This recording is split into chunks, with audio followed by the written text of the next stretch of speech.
فيا أيها القاري به متمسكا مجلا له في كل حال مبجلا.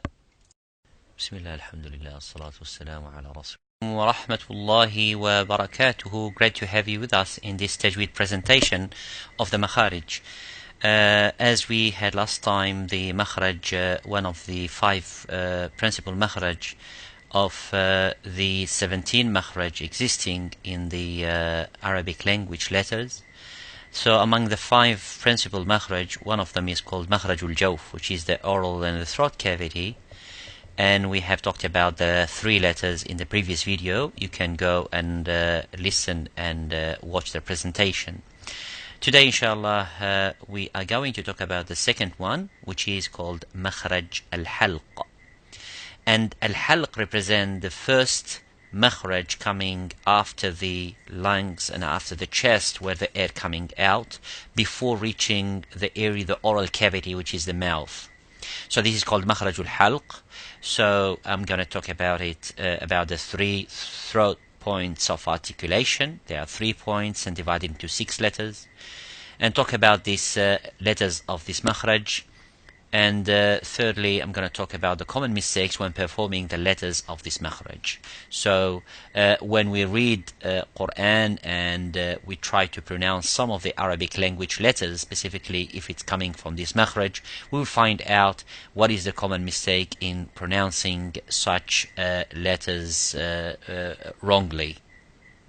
Last time, with the same image, the position of the tongue, and where in Arabic language most of the Makharij and most of the letters of Arabic language produced by the tongue, but there are some of these letters that are, or which are produced from the throat, and some from the lips. So in between there will be the tongue, the roof of the mouth, and so on, or the epiglottis, which is around here. Now the flowing of the air will come, of course, through this side, then reaching that side of the throat when the meeting of the parts of the parts of the body of the throat produces, if it stops either at the first position here, or in the middle, or at the end, which is called one of the division the ulama mentioned, the farthest distance and the closest distance. It's called aqsa al-halq wa adna al-halq. Al-halq means the throat in Arabic language. So aqsa al-halq means the farthest distance from the mouth. That's what they mean. Aqsa, we say al-Masjid al-Aqsa, means the farthest mosque, which is far from al-Masjid al-Haram. And the adna, which is adna, means close, and close to the mouth, close to the makharij of the tongue and the mouth and so on. But in between it's called wasat, which is in the middle. So there is adna al-halq, there are points there are 2 letters coming out, and in the middle there is 2 letters also, and also there are aqsa, which is the farthest distance from the mouth. There are 2 letters of Arabic language coming from. Then whenever the that position and the vibration of the 2 waters, they 2 create a sound by hitting each other, then what happens, sound flows and comes from their mouth. So you say or or or akh or agh, and so on. So this is the way the air comes here and then produces this by meeting and vibrating and meeting each other, the 2 parts of the body, then produces a sound by bringing the air flowing and coming out here. So this is the description generally of this Makharaj. Now we're going to see in the next picture the letters of the Makharaj al-Halq. I have made a proverb or a sentence that has a meaningful sentence that collecting and grouping all the 6 letters of Makharaj al-Halq, the throat cavity, where the points of articulation, and the letters are Ghain and Kha, which is at the closest distance of the mouth, and then at the farthest distance from the mouth you find the hamza and the ha, and in the middle is the ayn and the ha. Now the 6 letters of Arabic language are produced in this manner by making the sukun on the letter, and then you will find out, if you put your hands around where the vibration and the sound is echoing, you will find out that makharij. So for example, I put sukun on the ghain, and I put a alif or a hamza before that and say ah, or ir, as you can see, they're closer to the mouth. Ghain and kha, they're closer to the qaf as well. The farthest distance you can see and in the middle is the ayn and the ha, which is a little bit hard for a lot of people who are non-Arabs, by saying especially when they come close to each other. Some of these letters also, it is really hard also for some Arabs who are not trained or who have been far away from practicing the makharij of Arabic language. The ulama have grouped them, all of them, in a meaningful sentence. It says, أخي هاك علما حازه غير خاسر. أخي, oh my brother, هاك, take knowledge, and if you have taken this knowledge, you have got something that you will never be, or you will not be in a loss. أخي هاك علما حازه غير خاسر. أخي, the beginning of أخي is a hamza, and it is here. هاك, it's a ha, starting by the bottom. علما is the ayn. حازه. غير has the ghain. Khasiri is the kha. So these are the letters of makharij al-halq, makharij, the throat. So we're going to see, inshallah, in the next, what are the common mistakes which are made while reciting the Quran through producing these letters in a wrong makharij, or wrongly produced by giving a different quality or different attribute. Mistakes when sounding the letters of Makharij al-Halq. We start by the Hamza, for example.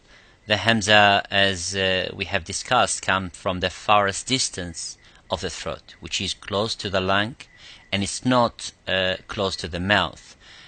So the common mistake by saying this Hamza, or you say the Alif, but actually it's Hamza, saying ah. So there is nothing called in Arabic language such thing called with the attribute of full mouth by saying ah, but it is a.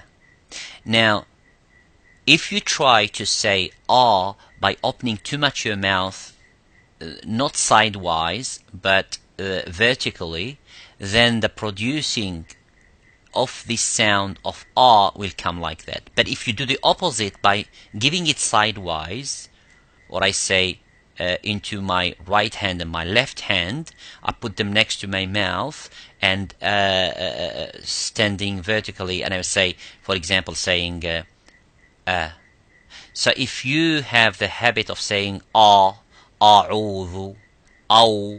So for example, if I read this ayah, I say aw kasayyibin, aw. Especially the letter waw, even it is common even with some countries in Arab countries that they will say harful waw. They don't say harful waw, but actually it is waw and not waw. So it is not a heavy letter. It is a strong letter, of course, which you have to precise. So if you say al-mu'min, so you have precisely to make this letter strong and show it, but in the same manner, it is not a heavy letter by saying ah or aw. So this letter, whenever it comes in front of another letter that is a full mouth, such as sad, then you have to be careful not to make the alif mufakham and a heavy letter. So for example, if I want to read this second word which is mentioned here, asabi'ahum, So the sad is mufakham, which is a heavy letter among the 7 letters which are full mouth. Then this one is an empty mouth, so you would say asa. That's wrong. You don't say asa. You would say sa. So bring your teeth together for the sad, hold them together and make a full mouth, but for the hamza, slightly open sidewise your mouth without stretching too much. So you just say I'm saying asabi'ahum. Similarly with the word which is here, as you can see the third letter is mufakham, which is a heavy letter. Then you say, don't say aba. أبصارهم and not أبصارهم. So this is one of the mistakes common in Hamza, and there are many mistakes common with the people who do not know how to pronounce the letters, who do not have control, or have not read the Quran from the mashayikh. And through reading to the mashayikh and the ulama and the qurra or the imam of the masjid, then you will inshallah get that experience and control of the articulation. So the first thing in the Quran to be careful is not to say a'udhu, it's a'udhu. The second is word of Allah, do not say Allah, it's Allahu, Allah, la mufakham, but the alif is muraqqaq. Another example in this ayat. For example, you would say in this ayah, ذَلِكُمْ أَقْسَطُ عِنْدَ اللَّهِ وَأَقْوَمْ. So ذَلِكُمْ, this is the qaf, is a heavy or full mouth. Similarly the ta. So when people read fast and without controlling the makharij and the sounding and the attribute of the letter, they would say ذَلِكُمْ ذَلِكُمْ ذَلِكُمْ أَقْسَطُ ذَلِكُمْ أَقْسَطُ عِنْدَ اللَّهِ وَأَقْوَمْ. So instead of saying to be careful, another verse in the Quran, وَمَنْ قَتَلَ مُؤْمِنًا خَطَأً, not خَطَأً. So to make the hamza it's not it's kha, yes, ta, yes, it's full mouth. Both of them are full mouth, but not this one. Now the other mistake which a lot of people make qalqala on the hamza, because it is one of the letters which is really hard to make with a sukoon. So if I say, for example, this example, وَمَنْ قَتَلَ مُؤْمِنًا, so this is wrong. Do not make that mistake by making qalqala. وَمَنْ قَتَلَ مُؤْمِنًا, this is qalqala. So what do you need to do that? Give it a little bit of time. Properly sound it. وَمَنْ قَتَلَ مُؤْمِنًا خَطَأً. Instead of saying وَمَنْ قَتَلَ مُؤْمِنًا خَطَأً, that's wrong, خَطَأً. Similarly, the last example, وَلَوْ شَاءَ اللَّهُ and ha, both of these letters, this hamza and the ha, have to be muraqqaq, which is empty mouth. So only the lafzul jalala have to be full mouth. وَلَوْ شَاءَ, not وَلَوْ شَاءَ Allah, وَلَوْ شَاءَ اللَّهُ. So jazakumullahu khairan for listening, and I hope I see you the next episode in the next presentation video of the Makharij to continue the common mistakes of the there are around 14 that I have mentioned, 1 or 2 actually. There are another 12 I should mention also regarding the ha and the ha and ghain and kha and so on. Barakallahu feekum. Assalamu alaikum wa rahmatullahi wa barakatuh.